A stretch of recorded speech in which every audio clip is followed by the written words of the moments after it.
Okay guys, can we just stop? I really just need us to stop using the HSK as an accurate measurement of someone's Mandarin level.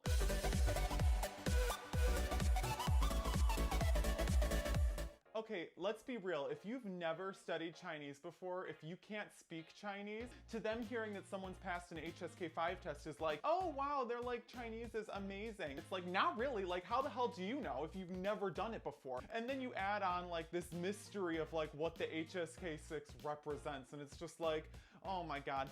So like, so many people will come up to me and say, okay, so I want to introduce you to my friend. Like, his Chinese is so good. He's already passed the HSK5. Oh, I just think you guys would get along so great. Wow, it sounds really great. I'm sure like his Chinese is really great. I would love to meet him. They can't even judge, they don't even have like a conception of what the HSK actually tests. And they have no idea how good that person's Chinese is because they have no conception of what good Chinese sounds like. Like, people who say I passed the HSK4, like, what does that actually mean? It means that they know 1,250 words in a language. Do you know that experts say, like, if you look up any language expert, they're like, oh, the first thing that I do when I learn a new language is I learn the first 5,000 words. And then I can actually start really learning a language. Like, the first 5,000 words, that is like the very basic, the least amount of words that you need in order to really start learning a language. And perfect.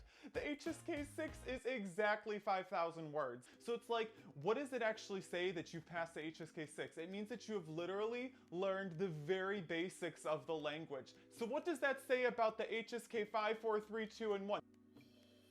One of my friends, or someone that I just know, they were practicing and preparing for the HSK6, and it's like they can't even speak Chinese. Like, you listen to them speak and it's like their tones, it's like throwing a dart in like the dark. It is like, what are you even trying to say? Like, me as a foreigner, I understand what they're saying, but it's like this person might actually pass the HSK6, and it's like they can't even speak Chinese. I had to write an 8,000 word literature review in Chinese, in Mandarin, about the sex education system here in China, and then do a 45-minute presentation on it.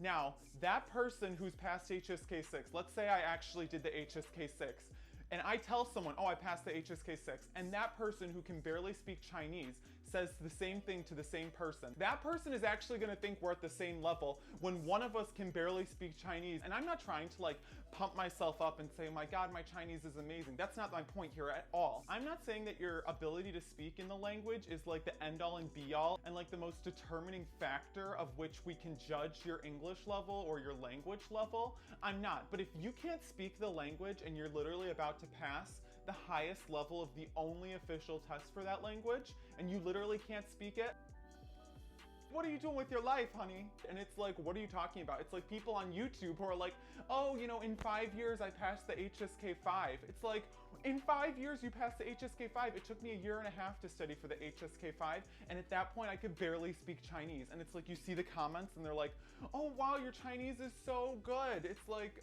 really? Like their entire video is in English, darling. It's like, you've never even heard them speak Chinese. How would you actually know? What is the HSK test exactly? Like, what is it covering? Like, if you look at the different sections, we have listening, we have reading, and then we have the writing for the HSK5 and HSK6. Like, let's just think about the listening section of the HSK. What do?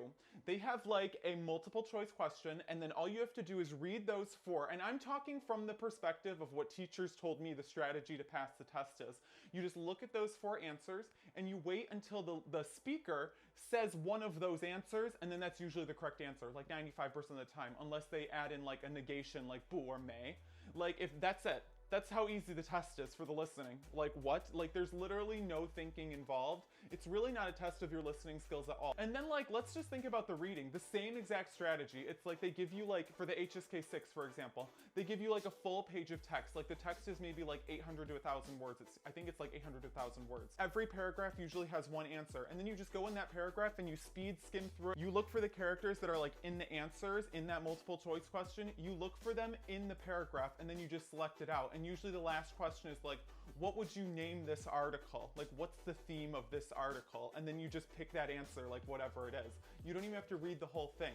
The writing is literally 400 words. Like, what is that going to test you on in terms of actual writing ability? And then when I was preparing for the HSK 6, I was like, oh my gosh, this vocabulary is like never even used in real life, honestly. Like, it's not even used in articles. It's like, oh, like how often are you going to be seeing some of these words? I mean, that's like the problem with the HSK in reality. Like, how often are you actually seeing the words that they are teaching you? Like, I think it is such a behind the times test. It is like, it's not reflecting the reality of the language that you're going to be using when you speak with other people. So it's like, even though I studied for the HSK 6, my major is totally in Chinese, and all of my classmates are Chinese people. I'm the only foreigner here.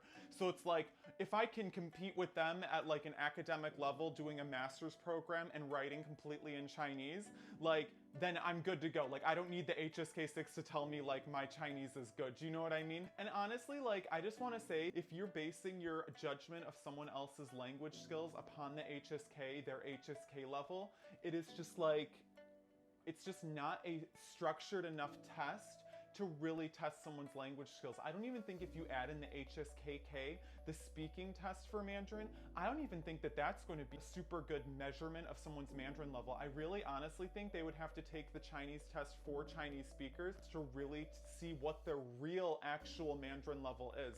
And if I had to take that test right now, even despite me being already way past HSK 6, I could probably barely do a test that is made to really measure your language level in an accurate way. I just want to like remind people that the HSK is not the god of Mandarin learning. It is not. It is just a structured way to learn Mandarin.